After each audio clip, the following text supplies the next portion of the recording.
Pause stop. How do I know if I'm recording? Hi, good evening, and thank you all for joining me tonight. I wanted to speak about prescription drug use and ways that I think that we could solve the problems of how much sometimes there's death and, overdoses from prescription drug use. So I wanted to start my speech by sharing a personal story about prescription drug use. So the first therapy appointment I had ever gone to with very little knowledge about me or background information, I was prescribed Prozac by the doctor. And I just felt that to just write someone a prescription for something, knowing very little information about that really kind of blew my mind, because I feel like it was the first session and she didn't know whether or not I have a history of drug use. She doesn't know whether I come from a family with a history of drug use. And so that first instant has always sparked my interest into prescription drug use and how doctors write scripts or why doctors write scripts.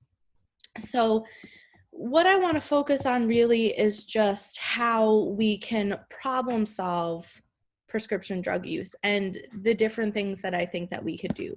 So to start, there is overdoses that happen every single year, and there's 27,000 accidental overdose deaths due to prescription drugs, and that was in the year of 2007. And prescription drug use is the fastest growing drug problem in the United States. So this was back in 2007. So now imagine at 2020 where we are today, how many deaths are happening, how many people are overdosing on these drugs. Since 2003, there's consistently been more deaths from opioid prescriptions than heroin or cocaine use together. The people who suffer from mental health are among the highest majority of the people who are passing away or having these deaths due to prescription drug use. And it's unfortunate because they're going to doctors because they want to get help for their mental health, but they're not finding the help that they actually need. So the alternatives that I think that would be beneficial is that many of the people, since they are suffering from mental health, is offering them healthy alternatives, offering ways for them, giving them the tools to find healthier ways that they don't rely on these prescription drugs. So exercise is naturally known to boost endorphins. Meditation also is known to help with mental health. Cannabis can also be used as a natural alternative that's not a prescription drug. However, it is right now currently an illegal drug in some states, and there are medicinal cards for it, but that's another alternative method. So the cause and effect is that if the more the drugs are being prescribed, the more deaths that are happening, the higher addictions there are. I think it's so essential to keep in mind that as parents, we influence our children's environment as well.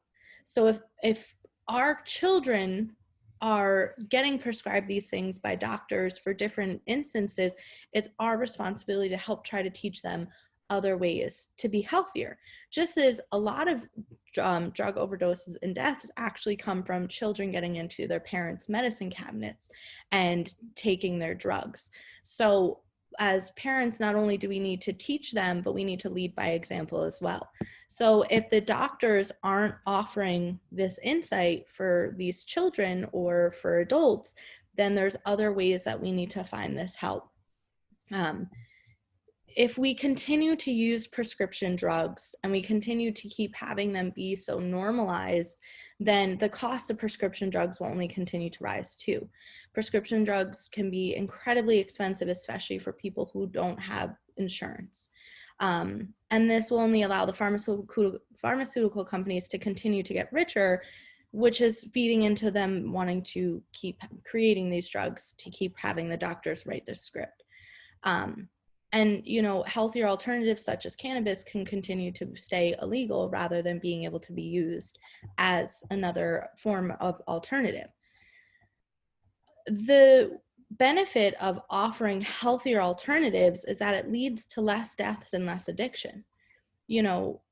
learning healthier coping skills other than relying on prescription drugs such as diet and exercise is so much more important, and so many better things will come from that. This will also lead to an increase in a holistic community, more people out there who are able to teach about good, healthy mental health, more people out there practicing holistic health. So there's more of a community. So instead of only being able to go to your doctor to get these things, you now have a community of holistic health, practitioners that you can go to, and you can work with a meditation teacher or a yoga teacher, or you can go work at the gym, or work with a nutritionist, have better diet and nutrition. And then you don't need to go to the doctor as often or spend as much money on prescription drugs. And that's the other thing, is the cost of the prescription drugs can be so high. And a lot of these alternatives necessarily don't cost as much money. It's free to go for a walk outside and breathe fresh air and do grounding and meditation. It's free to practice yoga in your own home. It's free to go for a run outside to boost your endorphins. So the significance of this is that the high cost of drugs are due to the government allowing monopolies in the drug companies. And many children obtain prescription drugs from their parents who are prescribed it by the doctors, and that's another reason of how they're becoming addicted. And if we start by giving the adults healthier alternatives, we can also teach the children the same. So the plan of action that I thought would be really essential to at least start would be a 1-month alternative. If every person going in to see their doctor who's suffering from mental health, unless it's an absolute crisis, I mean, we have to be realistic that those things do exist, but for an everyday person who may be experiencing depression or anxiety or back pain or any sort of ailment or illness, if there's a 1-month alternative where the doctor prescribes giving them create a gym routine, whether that's walking, lifting weights, exercising, running, anything that feels best for that individual, and changing their diet to incorporate more healthy foods, getting more vitamins, more nutrients, adding in a meditation routine. So this could be something as simple as 3 times a week for 10 minutes a day for 1 month. And then practicing yoga regularly. And it doesn't have to be going to your most expensive yoga studio and doing a full yoga practice. It could be 5 minutes of stretching every morning before bed and after bed. And after that 1 month of consistently practicing all those things, going back to the doctor and finding out what worked, what didn't work, getting positive feedback and encouragement to keep making healthier decisions, and only prescribing the prescription drugs if absolutely necessary. But the first step would be to at least getting them on that path to a healthier way of coping. So what would happen if we were to do this? A utopia. There would be less deaths, less overdoses, and less addictions. It'd be teaching generations of humans healthier living. Doctors are writing less scripts. There's more of a holistic health community. And what happens if we don't? Well, the deaths are going to continue to rise, overdoses are going to continue to rise, and addictions continue to grow, and the pharmaceutical companies will continue to monopolize the market. And less healthy people is a more drug-dependent society.